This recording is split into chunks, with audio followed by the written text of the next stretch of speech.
Good afternoon. Thank you for being here, sharing your afternoon with us. We have a wonderful group of panelists, as they all have been so far today. I'm not going to read anybody's bio because you have them in your programs. I will say, however, that Scott Blanchett, to my left, the CIO of Vanguard Health Systems, is the winner of this year's MIT CIO Award. So if you haven't had a chance to congratulate him yet, please do so now. To his left is Richard Daro of Pwc, Rob May, the co-founder and CEO of a cloud data storage company called Backupify, and John Roos, sorry about that, CTO of EMC. I'll just call you John from now on. And Eugene Subligin, the theoretical physicist turned entrepreneur, who is the CEO of WWPass, which develops authentication systems. I think we're going to have a very lively discussion, and then we're going to have time for Q&A from the audience. The topic of today's discussion is the emerging cloud agenda. And the timing actually couldn't have been better, because today the Department of Health and Human Services gave Amazon their FedRAMP certification. So I think that means that now you can expect Amazon to send you emails. Wait, sorry. It's already happened. Yeah, this morning. Sorry, that sounds mean-spirited. I mean to give Scott cover. No, that doesn't sound right either. Let me start over. I started covering cloud computing back in 2006 when there's this little company you might have heard of called Salesforce.com that my editors finally agreed I could start covering. Today, at that time, they started talking about the death of software. Of course, today they sell a lot of software. And they also run it for you in the cloud. And back then, no one could have imagined that you could run your help desk in the cloud, or your HR systems in the cloud, logistics, analytics, even your entire IT infrastructure. So the rush to cloud is on. Somebody last week told me that this is finally the year that every CIO needs to have their cloud strategy nailed. Seems a little late. In fact, Forbes today reported that in a survey of 542 organizations in the US and Europe, that for almost every category of application, more than 50% of respondents said they had moved that type of application to the cloud. So that kind of begs the question of what's a cloud strategy? Where do you start? If your CEO asks you, should you say, yeah, we've got one of those clouds? Is cloud only good for certain things and not for others? Over the last few years, as cloud has evolved, the argument about what should and shouldn't be run in the cloud has evolved. One of the things that I think people still worry about, and the one caveat in that study I just mentioned that Forbes reported on, is security. So that leads me to my first question, and I'll turn it over first to you, Scott. Is security the biggest hurdle for you to cloud adoption? Well, certainly within the framework of barriers to entry, I think security and also privacy and other regulatory drivers are not inconsequential in healthcare. And the Amazon data point is a particularly interesting one in that Amazon's been working on getting over that initial legal and regulatory hurdle for 4 years now. And their largest competitor, Google, has acknowledged that that hurdle is so significant that they've effectively written off providing cloud services to the healthcare industry. So I think that's probably the most significant issue to get through. I think also, in addition to the security and privacy regulations, there are also state regulations around healthcare information as well. So I think if security fits underneath the umbrella of general regulatory barriers to adoption, that clearly is the most significant one for healthcare. Rob, I just want to jump to you. I mean, from your perspective, is security the #1 question you get? So I think it is, right? In our marketing materials, we reference this soft letter study that shows that roughly half the people that don't move to the cloud, that's their primary reason for not doing it. And I mean, it's really the driver behind our product, which does basically backup for SaaS applications, is that there's a lot of people that want to move to Google Apps or Salesforce or some application like that. And they're concerned about losing control of the data, right? They're concerned that, while they trust those companies not to be sort of, penetrated by hackers and lose data that way, they don't like the fact that they don't have it, they can't touch it. And, we provide a separate backup copy. They can download it locally. They can store it wherever they want. So it's a big driver for our business. So yeah, I think it's important. John, how has that evolved? Well, I actually do maybe a different point of view. I think security is a big problem, but in terms of actually solving problems or solvable problems, security is one we will eventually solve in certain classes of workloads fairly effectively. The bigger problem in my mind that I don't think we have a clear line of sight on is more modularity and portability across clouds, the ability to not get stuck in a cloud by building up such a data presence that it's impossible, based on the laws of physics, to move things out of that cloud or to move across cloud boundaries. But back to security, so we're going to have that discussion later. On the security side, though, what's interesting is everybody thinks the cloud is one big amorphous thing that you have to make a binary decision. I'm either in or out. And my view is you really look at it on a workload by workload basis. If you're going to take your mission critical regulated applications and move them into the cloud, the security barrier is probably maybe today insurmountable. If you're going to take, for instance, the coldest of the cold storage that you actually are going to put a good cryptographic boundary around, you're going to hold the keys locally, you understand where it's going to be placed in the cloud, and it's just for archival storage, you can probably make that work fairly easily at a demarcation type security approach. And so I think it's a degree of what type of workload you're talking about, and in each of them, they'll have different security thresholds that you have to cross. But I think it's definitely, those are the two big ones that we have to overcome. Why is there a presumption that you or anyone here can do security better than Google, than an Amazon, than any of the cloud providers that we know? Well, it's not can do security. The act of introducing security technology is one piece of security. It's this discussion of who is ultimately responsible for that security. And in the case of an enterprise, there is a fiduciary and a regulatory responsibility for some of these applications, some of the content, some of the private information. You can't outsource that. I don't know any CIO in the world that would say, hey, I have this regulatory obligation, I've moved to a cloud, it's Google's problem. Sorry, you go to jail if you violate HIPAA. That's the reality of it.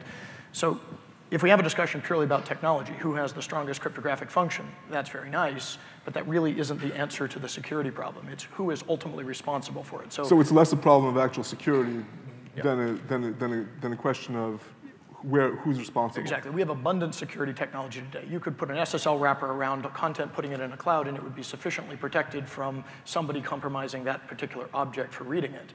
But that does not change the responsibility of who has the regulatory obligation to make sure that information is secure. So is it different for someone who's not in a regulated industry? Sure, and that goes back to workloads. What you find is in places where it's highly unregulated, kind of Wild West, and there's not really much that's going to get you in trouble, you see larger degrees of cloud adoption. In places where the regulatory frameworks are more robust, you see less cloud adoption.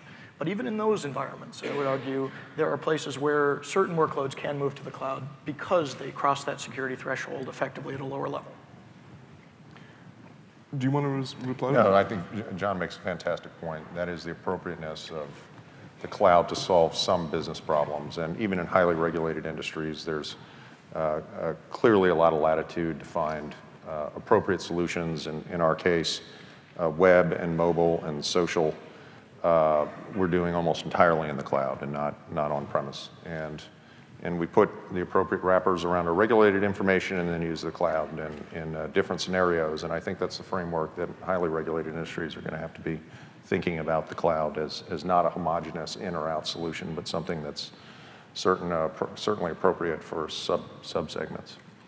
Gene, what is the first part of the question was, what's the biggest hurdle that you encounter with your customers? I think that overall the perception of poor security in the cloud was mostly excuse rather than obstacle for moving to the cloud. And John nailed it, because moving to the cloud is very difficult because pretty often you don't understand what you're doing. And the security is usually a secondary thought, which people are talking about, but pretty often not implemented. And especially if you are talking about your customers, or even worse, your users, they will always put convenience over security. So no matter what you will be doing, they will try to avoid any hurdles which will be imposed because of the extra security and do whatever they want. So I think that the situation, by the way, getting worse now comparing to several years ago, because several years ago when companies start moving to the cloud, there were a lot of security through obscurity, because people just didn't know where to dig for the information and how to mismanage it. Now the hackers, the attackers became much more sophisticated, and the enterprises are just lagging. Although the technology exists, but its implementation is not here yet, but I hope that the pendulum will swing back to the situation where the security will be improved. Is it the technology, or is it the users who are bypassing the security or clicking on links they shouldn't be clicking on? You know, it's both. Actually, the users will always prefer comfort. And if the technology will not let them do things comfortably, they will just not follow. So it's our responsibility as the security providers, provided the way customers love it. Then they will obey. If not, they will use their favorite pet's name as a password, no matter what you are doing.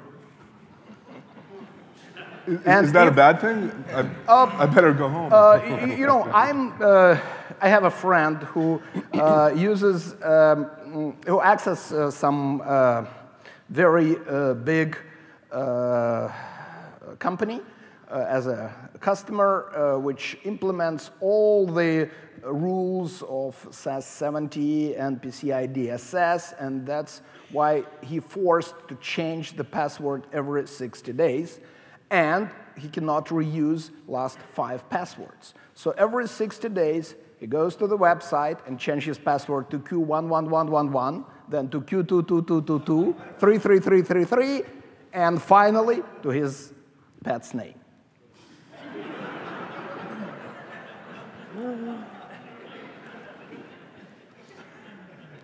So Richard, you have a unique perspective. You work at PwC working on audits, security audits, and you had a somewhat interesting perspective when we talked on the phone. I was wondering if you could maybe share that. Absolutely. And interestingly enough, in my previous life role of 9 months ago, as a chief security officer, I fought going to the cloud tooth and nail. Now, in my current role as a breach investigator, I've starting to change my tune a little bit and grasp and probably embrace going into the cloud a little bit more. Because some of the breaches that I've seen, some of the cloud organizations where they could have put that data or may have a little bit better security than where, you know, their own organization. So in that case, you would probably embrace going into the cloud. But to answer that question, you know, in my previous role, I developed this little formula that I used before I would move a function into the cloud. And that formula is based on data evaluation, contract evaluation, and a security evaluation. So first, starting with the data, not all data is created equal, so it has to be evaluated differently before you move it. So I would classify and rank it. You know, publicly facing data, you know, that's a 3. It's a given that you probably should move that into the cloud.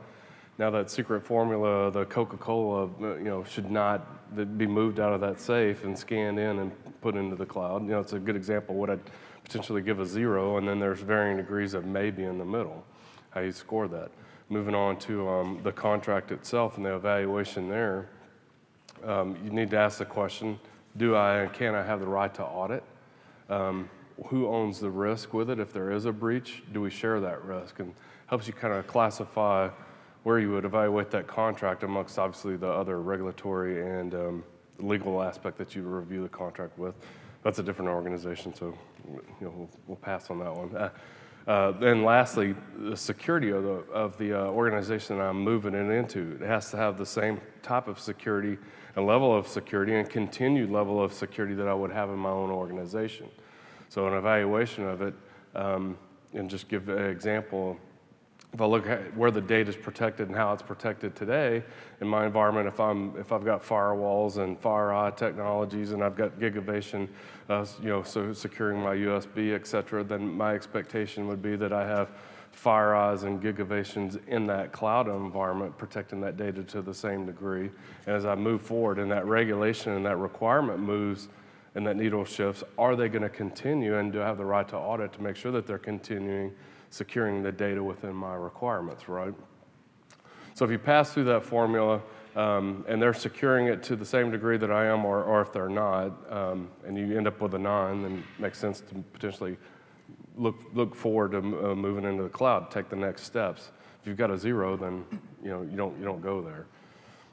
So it's interesting what you said earlier, because the previous panel, there was a lot of discussion about service level agreements and legal terms, and I think Bill Miller said basically good luck getting the, it was the CIO of Broadcom. So not a small company face to face with a big vendor, but a pretty big company, and yet for them to get the kind of service level agreements and the kind of terms in terms of sharing liability, for instance, very difficult to do. Rob, how do you respond to that?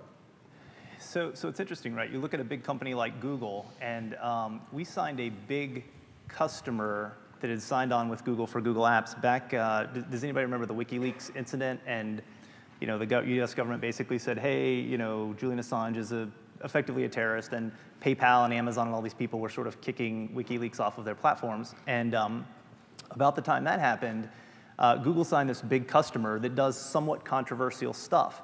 And this customer came to us and they said, hey, look at Google's terms of service, right? So here's this very mature company, and they looked at Google's terms of service and said, well, their terms of service basically say they could shut us off if they have a right reason. And this WikiLeaks thing is going on, and they thought, we put on some controversial display, and a bunch of consumers rise up and say, oh, you shouldn't support this art group anymore, and now, could Google come under enough pressure that they would say, all right, you're done? Well, they're like, all our emails on there, all our documents are on there.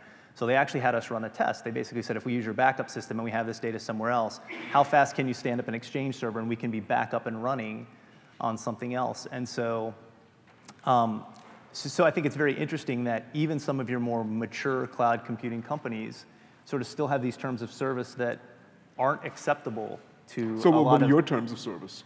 Well, so our terms of service, it's hard as a startup, right?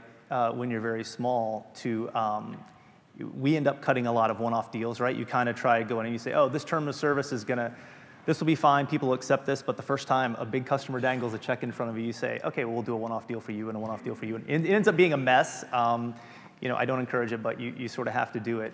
But yeah, we really sort of let our customers drive that. So if they want terms of service that include, for instance, that you'll share liability with them for any kind of financial loss, you'll sign that? On some level, yes. Okay, on some level. Okay. It's one of the hardest areas to navigate, right? You're a small company, we don't have deep pockets. How much liability do we want to take on for somebody else? And then, some people will point out, hey, if the government's going to come after somebody, you guys, you small startup, are the weakest link. So they're going to come after you, and you can't protect our data the way that Google could fight, right? Or something like that. So well, it's a problem. I mean, to your defense, Google's terms of service are, the entire thing is like a page and a half long, right? Yeah. And they will not really negotiate that. Right. Gene, what about WWPass? I mean, what level of guarantees are you willing to give your customers? First of all, we never store any personal information accessible to us. So we have no idea who our users are, so we cannot produce anything. And talking about the reliability, we try to build our system as resilient as possible, and we publish all our protocols. All our technology is published, so people can audit if we're doing things right. Thus, we, of course, cannot guarantee, nobody does, that everything will work as intended, but we do our best, and basically that's it. If people are not happy with us, they can go somewhere else. The only thing is that we don't see any other place to go if they need our service. So. Spoken like a true vendor. Scott, what's your experience with working with cloud vendors and establishing those kind of SLAs, those kind of shared responsibilities? You know, sitting on the other side of the table, the cloud value proposition has to be a drastically more improved from a services perspective, from a cost perspective, and a reliability perspective, or the conversation almost becomes a non-starter. And I would throw flexibility in there as well. So if the solution isn't better and faster and cheaper than what I have organically, it's not a very attractive alternative other than risk transference and responsibility transference to somebody else. I think the other issue that I think the cloud industry needs to really give serious consideration to is the capital structures associated with the relationship. Cash today is cheap, which means buying equipment is cheap, even from EMC. It's a new trend. And I think in the days where cash is cheap and financing is inexpensive, turning capital assets into ongoing operating expenses is very problematic for all of us on the buy side of the table. And so I think the cloud industry needs to come up with a solution for that, because that's the number one way I can get sideways with a CFO. And I think that would merit some conversation and consideration. And that is one of the principal arguments that cloud vendors do give, right? It's like you can stop spending CapEx, but that's not necessarily a goal. I mean, if interest rates are 17%, that's a great argument. When money is ostensibly free, as it is today, that argument is less exciting to us. Yeah, we've actually done extensive work, obviously trying to figure out, is there an economic argument for cloud? Because we're playing on both sides. We're in the hybrid cloud world, so we play in public and private infrastructure. We really struggle sometimes. I mean, the reality is exactly this. The cost to stand up a well-formed private cloud, which is on-premise, owned, operated by the enterprise, is in almost all use cases less expensive than the overall burden cost of moving it into a public environment. If you ignore the security discussion, transmission costs, operating costs, all of the rest of it. That being said, one of the things that we think is kind of broken in the dialogue right now is people believe in this all or nothing proposition, this idea that in order to stand up a cloud service that does something, I have to put the entire infrastructure there. And so we're starting to see new use cases where people are decomposing a quote-unquote experience into the things that should be in the cloud because there's value to put them in the public environment for some purpose, belong there. And the things that, quite frankly, from either a cost perspective or a fiduciary responsibility security perspective, maybe should remain on-prem. A good example of that is sync and share, if you're familiar with that space. Box, Dropbox, the rest of this. They kind of came out of the blue, and all of a sudden, every CIO here probably dealt with those companies because, to your point, they're easy to use. The customers, the end user likes them. It seems to be advantageous to have an easy way to move files around outside of the IT infrastructure as it existed at that time. The problem with it is that it was an all or nothing proposition. The boxes and the Dropboxes of the world say, what we're giving you is really sync and share, which if you decompose is two functions. One is the orchestration, to be able to make sure that I can actually know where to place the content onto multiple devices and keep it synchronized. And the other half is, where do I actually store the content? And their model was, it all has to be in the cloud. Now we took a look at this and said, that's insane. There are two problems here. The orchestration services absolutely belong in the cloud because you're dealing with federated relationships. You're crossing organizational boundaries, you're touching mobile devices, but there is absolutely no reason on earth why you cannot keep that content in its original form in your home directory inside of your data center. There is no reason to make it a storage discussion. And so we think more and more a lot of the cloud models, in order to navigate both the security and the operational cost issues, are going to start to think about what actually needs to be in the cloud of that overall stack, and what, quite frankly, provides no value. In fact, it adds to the complexity of moving it into the cloud and just confuses the issue. And I think that sync and share example is clearly one that is an early indicator of how many of these things are going to evolve. There was also earlier a discussion just about the kind of complexity that John is bringing up. I mean, do you find that having a hybrid environment introduces more complexity than you had before, or is there an opportunity to simplify? Well, I guess it depends on your end goal. And we have 45,000 employees and another 15,000 affiliated physicians. So we have 60,000 people that walk in the door every day. And we believe that the innovations and the new ideas are going to come from that group, not from an innovations team or an innovations lab. So I think we try and encourage some degree of chaos, and then we try and govern that chaos in reasonably well-structured ways to try and find the best and brightest ideas to industrialize those ideas and then scale them to the enterprise. So, you know, I think that the notion of a hybrid environment that's reasonably unstructured is difficult to manage is okay, at least in my mind, because it also tends to drive innovation, which is, I think, much more important than some of the other reasons not to encourage that sort of behavior. And do you find that the cloud vendors are giving you as much support in terms of the integration as the legacy vendors? Well, you know, I think we're all figuring this out together at the same time. I mean, this is, you know, the cloud as a notion has been around for a long time, and many would argue that it's no different than the mainframe concepts of, you know, the 70s. But I think the new cloud environment is something that is going to be very evolutionary over the next 5 or 10 years. It's not a single thing. It's not a single business model. Certainly the discussion around SLAs and risk acceptance or transference, I think, are all things that we're starting to sort through, and I expect it to change and be quite dynamic for some time. Rob, what's your perspective on how cloud vendors can work with their customers, sort of not in the ether, but actually, you know, with their IT staff and help them orchestrate all of this? So I don't think most cloud vendors, outside of like the public cloud providers, are really there yet. I mean, if you look at sort of like SaaS as a subset of cloud, actually the way those businesses grew in the early days was by selling around IT, right? They don't think about IT. Their actual pitch was to go into HR, marketing, or sales and go, hey, look, there's no software to install. Great, those jerks in IT don't have to sign off on anything. You can just buy this. And those departments all loved it, right? Because now they didn't have to, it sped up the sales cycle and they got what they wanted. So I think now that IT has looked around and said, wait, we have all these, you know, we have all this data out, we have this Dropbox data and this Salesforce data and everything, and the rest of you in these other departments have no user management or data management best practices, and corporate assets are everywhere, and people have access to everything. It's like, it's a nightmare, and I think as IT starts to rein that back in, I think the cloud vendors are going to be forced to sort of recognize and deal with that and change the way that they've been sort of selling some of this stuff. What's been, Richard, what have you seen in the field in the last 9 months since you've been in your position? I think one of the things that's kind of become interesting is whenever we respond to a breach, we've seen the hybrid model, we've seen the truly in the cloud model or truly on the on-premise model.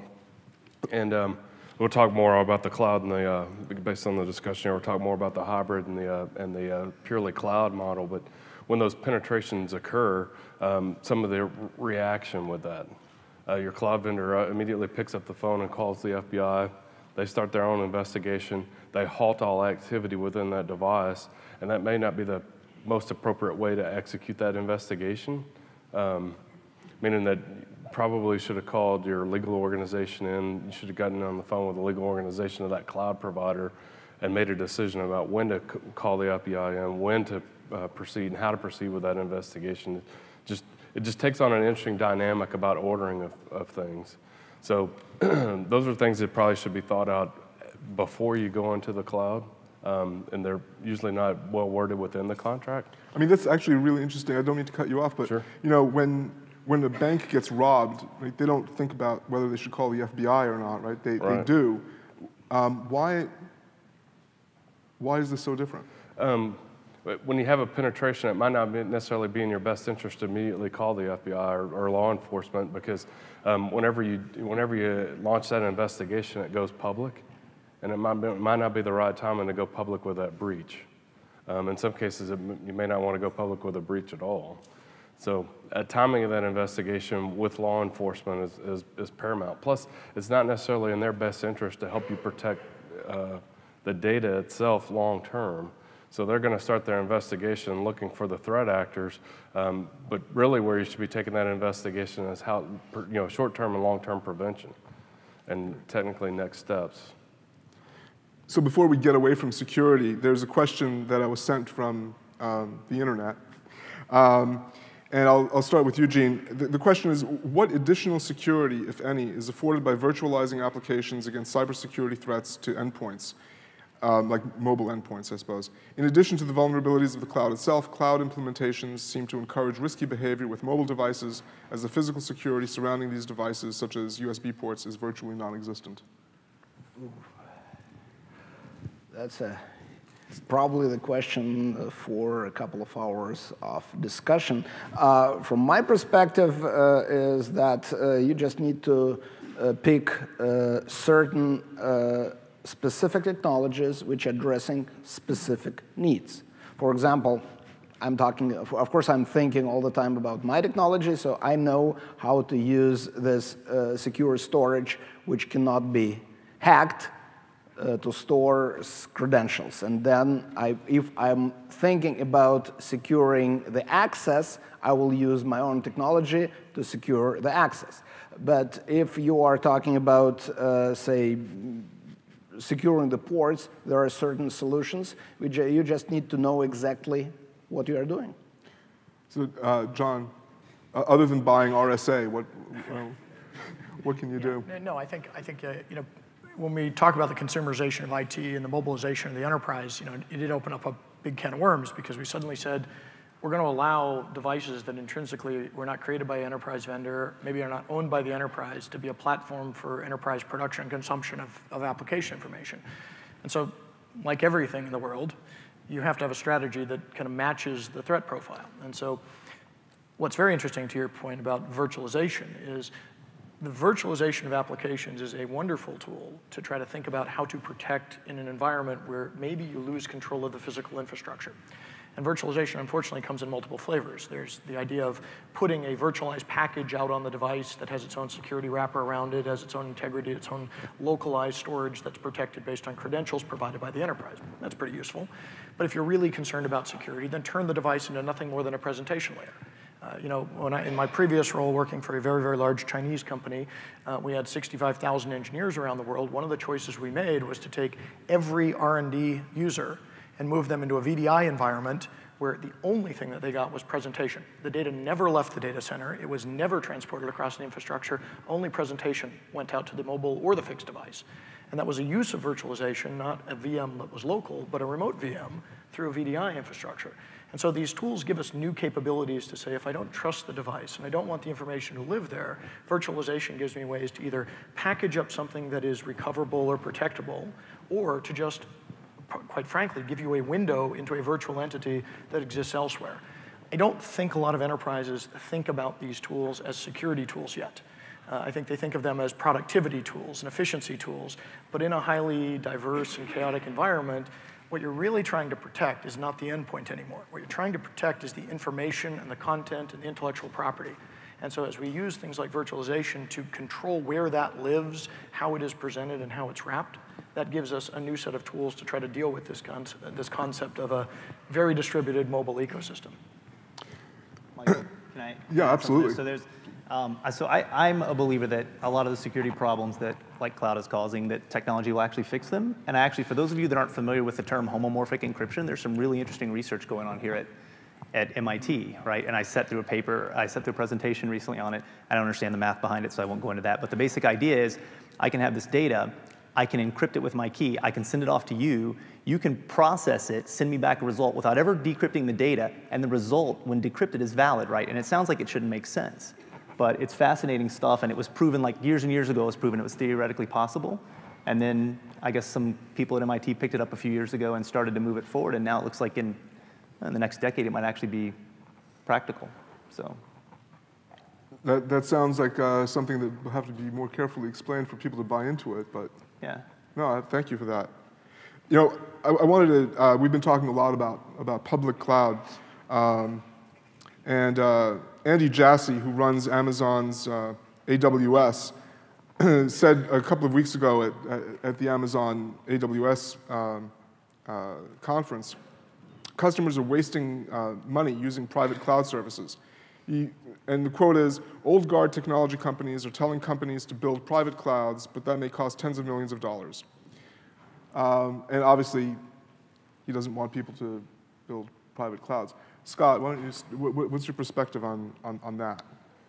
Well, I don't ask my barber if I need a haircut either, because I know the answer. So I think his perspective is reasonably oriented in one direction. So I think there's a real disruptive opportunity in the private cloud space, in healthcare in particular, for a purpose-built company. And it may be one that Vanguard collaborates to build purposely, to develop a private cloud that serves the provider and the payer space, because I don't know that many of the legal and regulatory and security and compliance and other hurdles that we've talked about here are going to be hurdles that are easily circumvented, and the clock is ticking. You know, healthcare continues to get more expensive every year, and we have to find much more innovative solutions, technological innovations, to drive the cost out of the healthcare ecosystem. So I think the notion of the private cloud is here to stay. I think companies that have scale, or companies that can achieve scale through other joint ventures or structured partnerships, or those who would participate in the construct of a purpose-built company, are going to be in the private cloud space for a long time. I think they're going to do well in that space, and I think that space is going to solve some of these other challenges that, frankly, are not going to get solved by Google and Amazon anytime soon. Well, you know, I actually think, you know, our friends at Amazon are, you know, they're interpreting the term private cloud as an analogy for a legacy, non-virtualized data center. And that's the furthest thing from what a private cloud is today. In fact, private clouds are heavily virtualized. They in fact, exist on and off premise. What makes them a private cloud is that the enterprise IT organization, the enterprise responsibility set, can actually expand over that in a consistent way.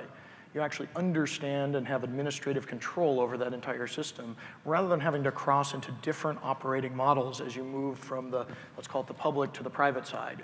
You know, if you've ever dealt with Amazon Web Services, the condition of entry is the creation of accounts and the setting up of credentials and new policy rules that are completely different than what you do inside of your enterprise. You have a different operating model. That by itself creates a very significant challenge in seamlessness of mobility of workloads across that boundary.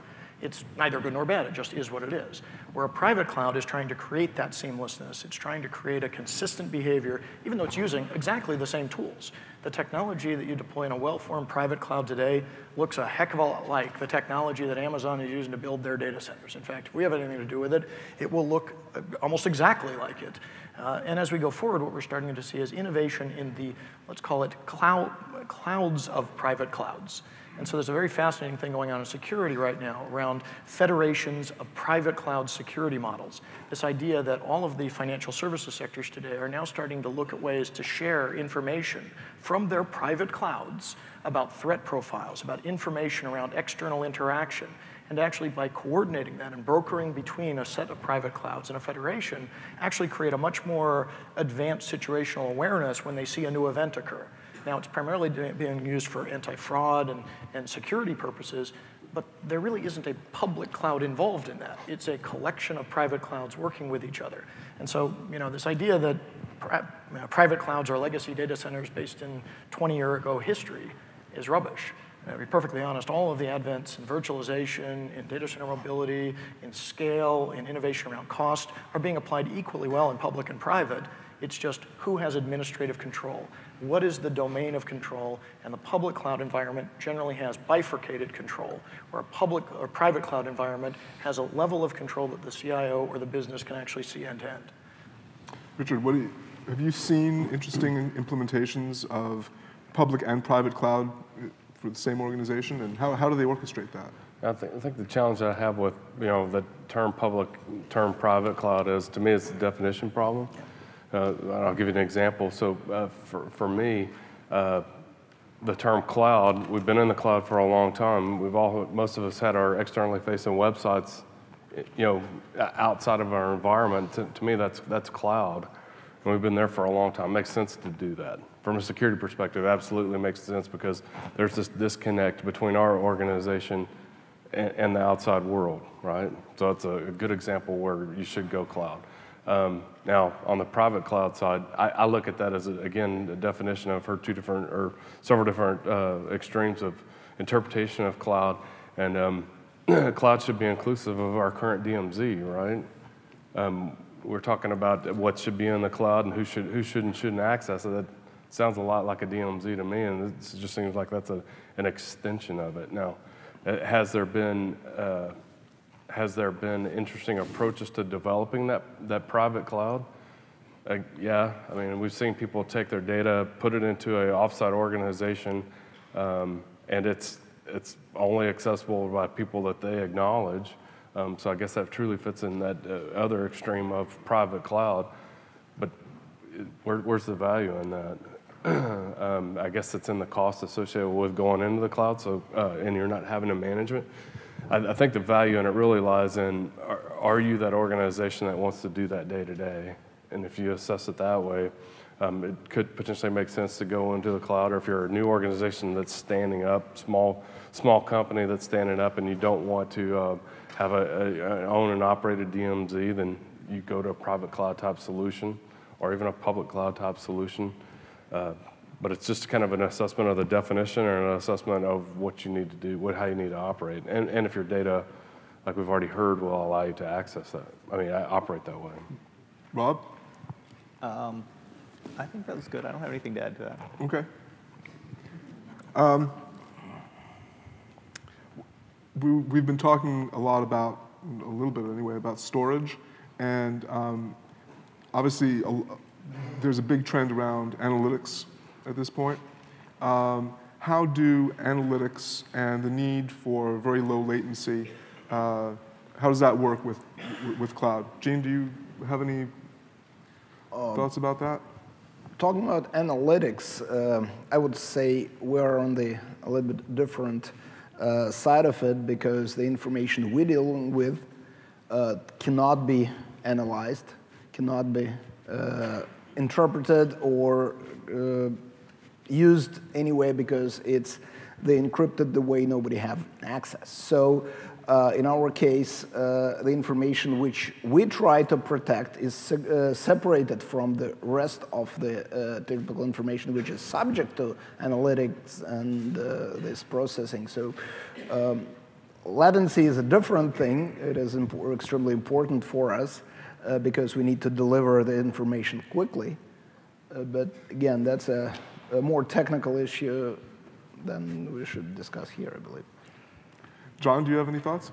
Yeah, absolutely. I mean, I think, actually it was, not to, point to the journal, but there was a pretty good article yesterday about a customer that, I was reading it. It was about moving away from Amazon, interesting enough, so it caught my attention. But what was interesting is the CIO's point was not that it was more expensive to use Amazon. It was that they had started their journey into the cloud by saying, I just don't want to manage this stuff. Let me put it out into Amazon and be done with it. That was many years ago. And then as they evolved, this world of big data and analytics and real-time analytics materialized, and they started to realize, well, there's a huge value if we can do real-time analytics in the retail setting to target our behavior around our customers as they're entering stores and dealing with e-commerce. And their conclusion was, by having their information bifurcated, by having a part of it, some really critical stuff sitting out in a cloud infrastructure, and the other piece is sitting somewhere else, that the sheer latency and the complexity of being able to merge and join that information set to do effective, complex big data and analytics at real-time speeds was not possible. And so the conclusion in that article was, they basically said, we're just going to take everything and build a well-formed private cloud. Now, that's a great example of one extreme. There are other extremes where in highly mobile environments where you have an application that's going to be driven by analytics, but the input and the output is to a mobile device, there are probably better places to put both the data and the analytics engine than inside of your corporate data center, because it's probably nowhere near the radio access network or the cellular infrastructure. And shaving 100 milliseconds or 200 milliseconds off by eliminating the transmission time could actually have a huge implication on real-time analytics in the mobile world, which is, by the way, one of the reasons that I think, and this is controversial, that there's a whole nother wave of cloud providers that are going to come out of not the content hosters, but out of the mobile network providers that are going to start to push cloud services closer to the transmission infrastructure, to the mobile networks, because shaving off, again, 200 milliseconds round trip by eliminating transmission latency has a completely dramatic impact on the overall experience if you're doing real-time analytics on something that originates and terminates on a mobile device, even though the analytics happen in a data center somewhere. So I think placement matters, but I think it basically dictates back to my original premise, depending on the workload, you got to look at the end-to-end experience, and because of that, your choice of where you put the information, the storage decision, and the choice of where you do the analytics on that information need to actually be considered as you start to place things in these hybrid clouds. You have anything to add?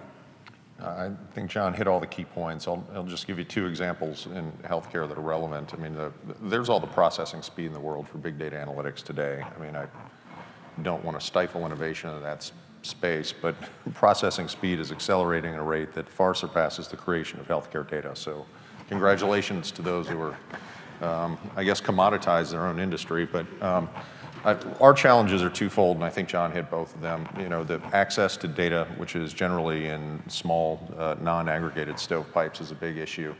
And getting that together on the analytic platform is a challenge. And then the second challenge is back to velocity.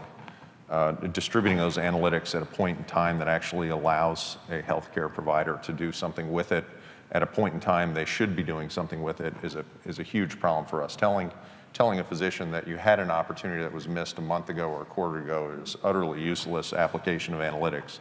So I think those are the challenges we're working through, and John did a good job explaining those. I'd like to open up the floor for questions. So if you have any questions, there are mics in the front. I do have a couple more up my sleeve. One question I have is around talent.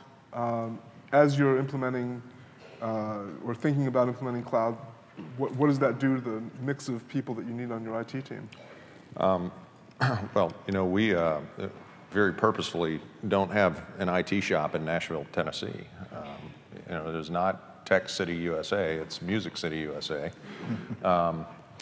And our IT teams are in very predictable places. They're here in Boston. They're in Chicago. So we're, you know, make very purposeful staffing and operating decisions around certain geographies in the country.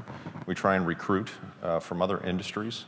I can teach somebody a lot about healthcare in a reasonably short time. I can't bring 10 or 15 years of analytics skill to the table as easily. So we try and look at other industries, financial services that have done exceedingly well at certain things, and bring them into the healthcare fold in places like Boston. John? Well, I think you know, the interesting thing about, especially around big data and analytics, is there isn't a large talent pool out there already. I mean, there are people with domain expertise that can actually understand what they're looking for. But the actual tools are so new, you know, I challenge you to go find 1,000 Hadoop experts just lying around. They aren't really available. And so I think one of the big, you know, areas of innovation that's going to happen over the next, at least the next couple of years, is people starting to think about what is the platform layer abstraction on top of these analytic infrastructures. You know, what is the equivalent of a PaaS for analytics that actually starts to, just like what we did many years ago with web services and SOA and .NET, how do you start to take these new capabilities that are buried in very complex kind of data science-based functions and present them so that at least a portion of them, not all of them, not to the most sophisticated level, but at least a portion of them can be consumed by a larger audience. You know, the comment we make is, you know, how do you do big data and analytics without having to hire 1,000 PhDs? And I think that's an area that, you know, just here's a pitch. You know, we buy a lot of companies. We are very interested in trying to figure out who's going to solve this problem. How do you make big data and analytics an IT consumable resource as opposed to an expert level consumable resource? And I think that's wildly underserved, underdialogued, and the industry is still focusing on how to build the engine underneath it, not actually how to drive the steering wheel on the thing. Sir? Hi, I'm Luke Burns from Ascent Venture Partners. Just share a quick story to illustrate my question. I was talking to a CIO of a large multinational company. In the end of last year, he got a big gift from a Salesforce rep. And he called the guy up and said, "Why the hell did you give me this gift?" Well, he said, "Because you have over 1,000 seats of Salesforce. I just want to thank you for it." He said, "I have any seats of Salesforce?" He didn't know. He had no idea that anybody in his organization was using Salesforce. But lo and behold, lots of people were from different segments of his organization. And so my point is, you know, the cat's out of the bag, right? People are going to the cloud whether or not the CIO is embracing it or not. They love the functionality, they love the ease of use, you know, whatever the reasons. How do you as a CIO think about enabling them and making it work with the compliance and security that you need versus trying to, you know, rethink the whole model and rein people back into the model that you want to embrace?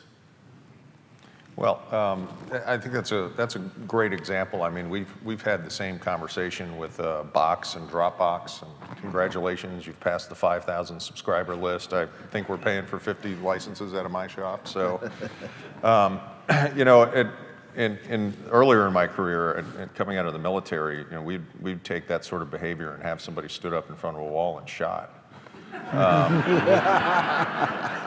Now that I'm, you know, not only responsible for IT, but also for innovation, I'm trying to drive that sort of behavior as aggressively as possible. The best ideas are going to come from someplace that we don't expect. So we try and put a governance framework in place that rewards people for identifying the best ideas. We have a methodology for scale so that the best ideas don't toil on the vine. They actually get adopted and institutionalized very quickly. And then we also have a mechanism for very delicately, you know, putting bad ideas that haven't really borne fruit to bed. So it's interesting over the course of, you know, 20 or so years in this business how my personal perspective has changed, and now that scenario is actually very appealing as an innovator. I think one of the things that, you know, just in a former life I was a CIO of a company, and I used to joke I had my $1 million box of Foreseeable sitting in my bookshelf. And the story is that this is a Salesforce.com story. We were one of the early adopters of Salesforce before they went public, actually had a very large deployment. I think we were their largest single deployment pre-IPO. And what was interesting is we made that decision kind of as a reaction at the very tail end of a procurement process of Foreseeable. We were looking for a new CRM system. We had actually chosen Foreseeable. We had even procured it. We hadn't rolled it out, and then this thing called Salesforce came out. And when we looked at it, we said, this is just not our core competence to run a CRM system inside of this company. We can't, even if we could stand it up, we can't do the back-end processing. We won't get the reports out of it. We can't put 50 IT people on this. And so literally we had the fortitude to say, you know what? I paid for it. I'll depreciate it. It's just going to sit on the bookshelf, and I'm going to move to Salesforce.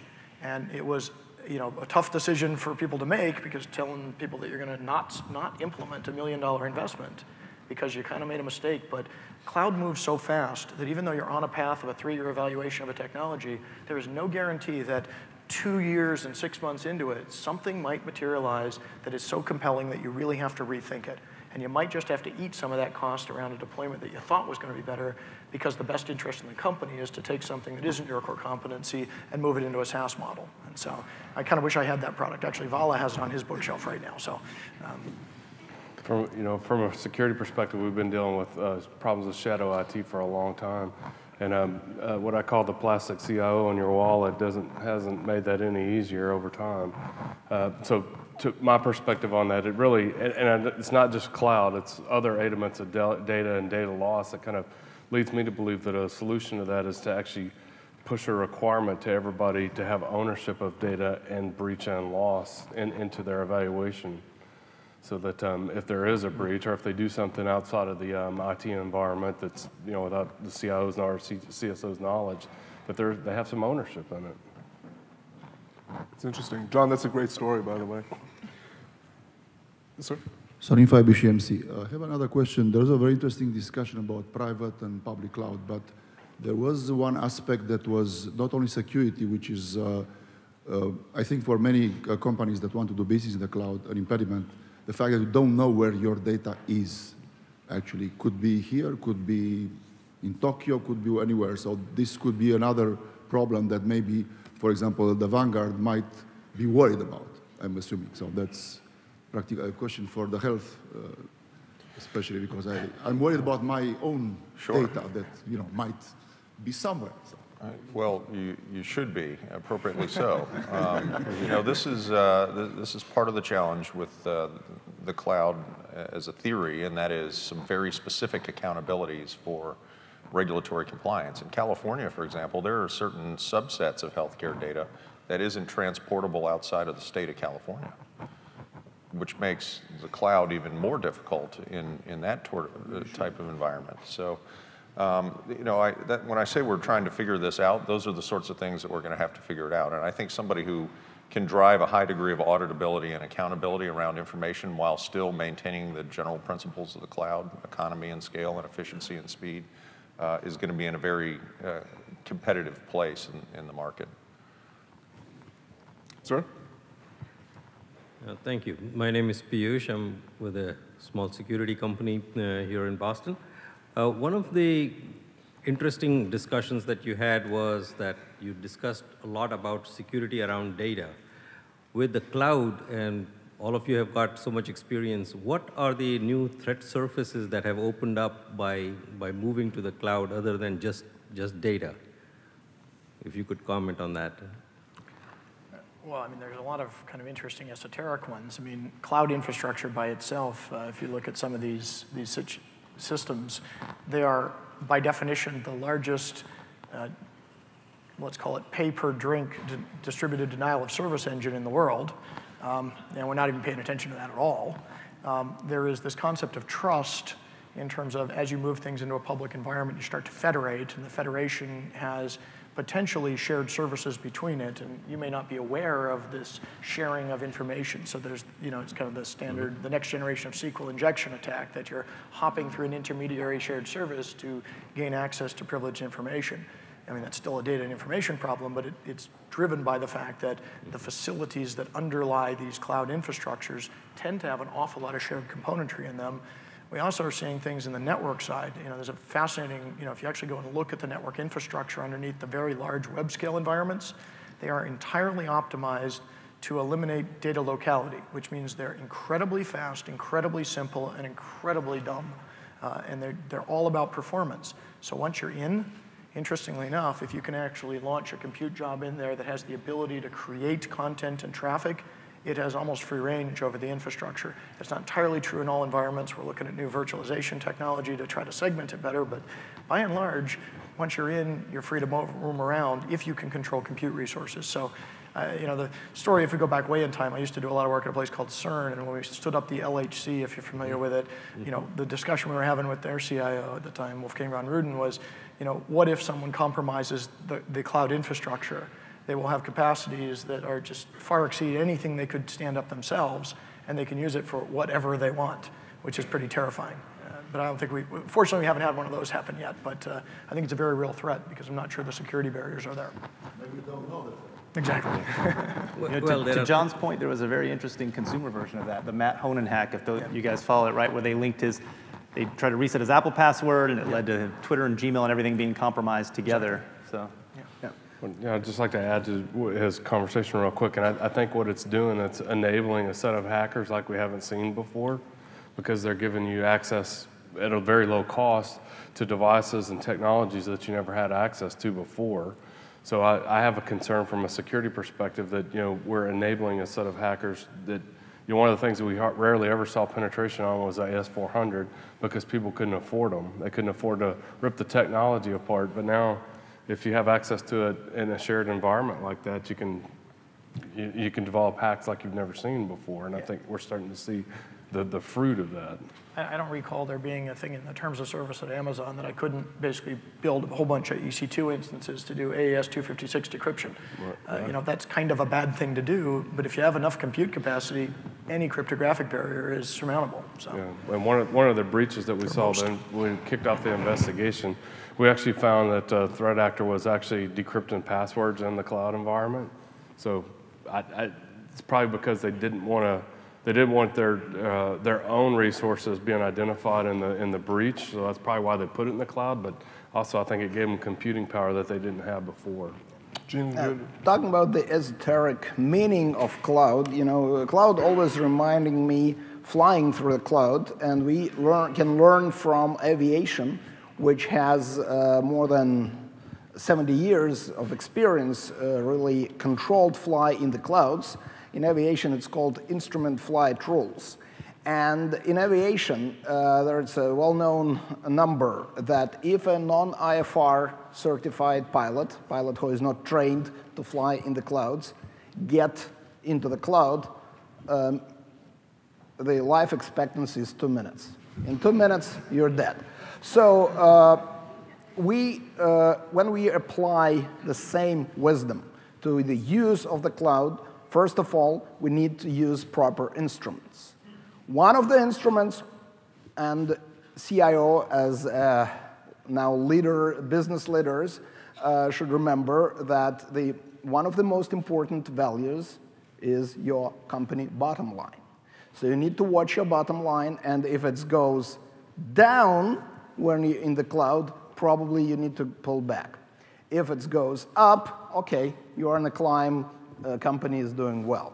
But also you need to really know where your data is, and more important, where your keys are. Because actually, if the encryption is performed correctly, no matter where your data is, as long as it's available, you will have it. But your keys should be always in your possession, and you need to know exactly where they are. And there can be other instruments which you need to have in mind. But if I would be asked for an advice about the use of cloud in 3 words, I would say stay in control. Yeah. A couple of you touched on this earlier. You said that people would go out, they like the ability to not have to deal with the internal IT department, to go out and get some cloud utilities and some functionality. And then you also touched on that people will have to pull back at some point because they realize there's additional benefits.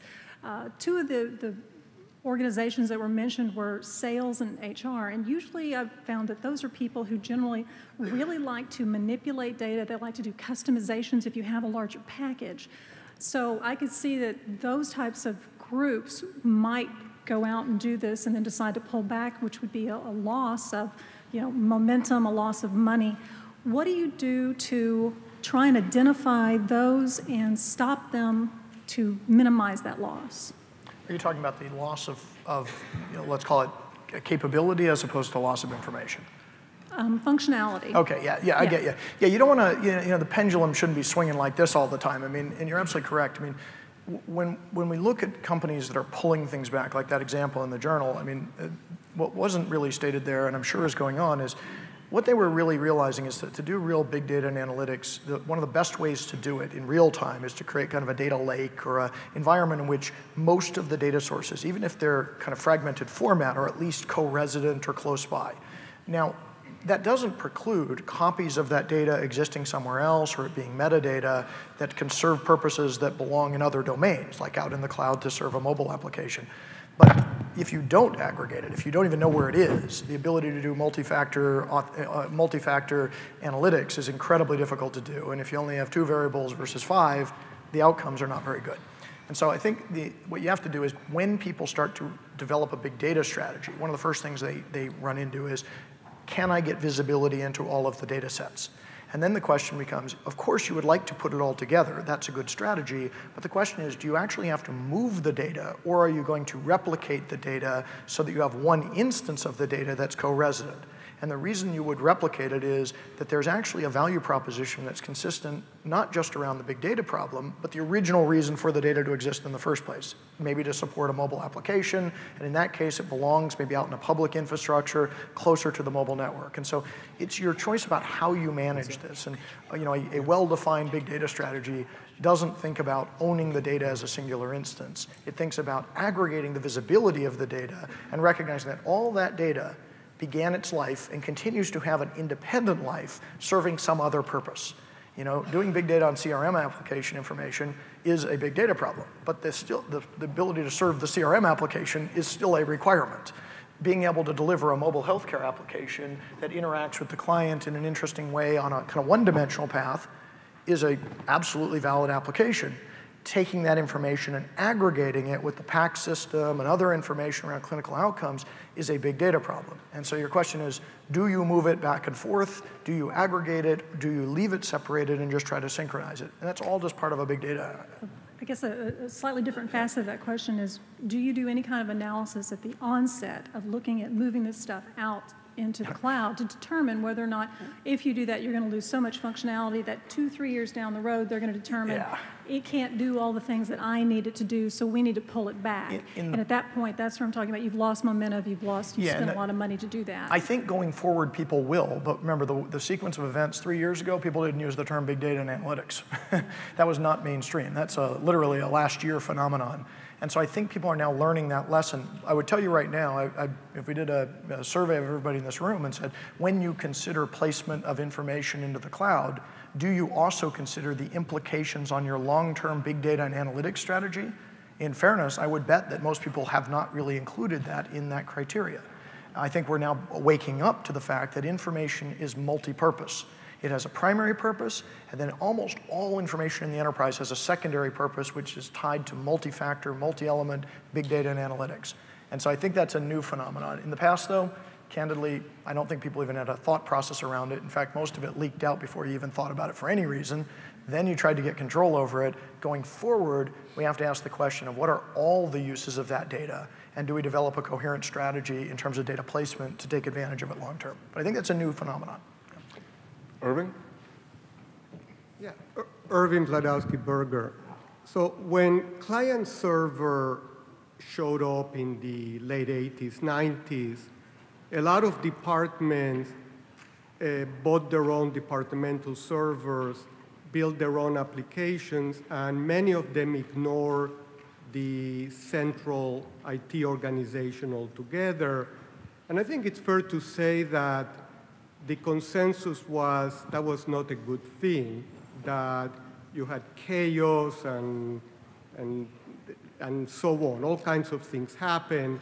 And the answer, I think, that, again, this is also part of my question, the consensus wasn't that it should all be centralized or distributed, but you should follow standards and you should follow processes for the enterprise. And I think with web services and SOA, which some of you have mentioned, we've gotten a handle on that. And I wonder if the story with cloud-based services won't be similar. That, as again, some of you have pointed out, we don't know enough yet to know what we will need in 5 years or in 3 years. But if one can implement cloud-based services, which in many cases are far better than doing it yourself, and if you do that based on open standards and disciplined processes, you can bring it inside, you can go outside, you have flexibility.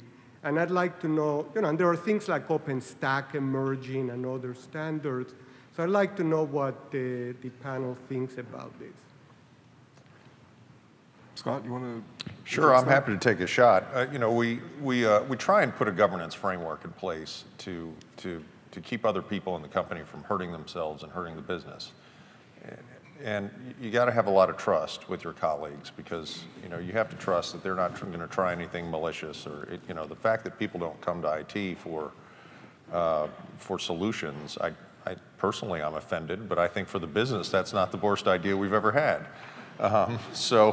And in an effort to try and encourage a faster innovation cycle and the adoption of new technologies, I try and give them a framework based on standards to identify solutions, adopt solutions, implement solutions. But as part of that trust relationship, there's a quid pro quo, and that is, once we've identified novel ideas, once we intend to scale those out, that ostensibly needs to be my job, because I can do it faster and cheaper and better and at much greater scale than anybody else in the company. And once they understand that there's a math argument to be made for taking that approach, but they've been given some key talking points and a framework around governance that affords them the opportunity to innovate on their own, and we have a bidirectional trust relationship, it seems to work out pretty well. I mean, someday at the end of my career, I may look back and think that this was the dumbest period of that career, but right now I think that the innovation cycle is very quick.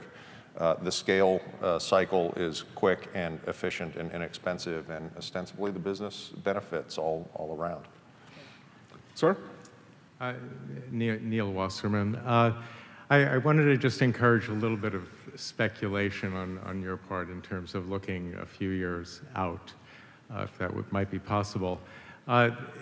We've been thinking about the cloud as really kind of a little bit more efficient model of our usual concept of computer, in which we transport some memory, some processing power out there somewhere, and we don't really know where it is, but we communicate with it over rather slow lines. But if we consider the evolution of the cloud from the usual von Neumann architecture in which you have a processor and some memory and you communicate with this memory that's located in some other place. What we're really looking at is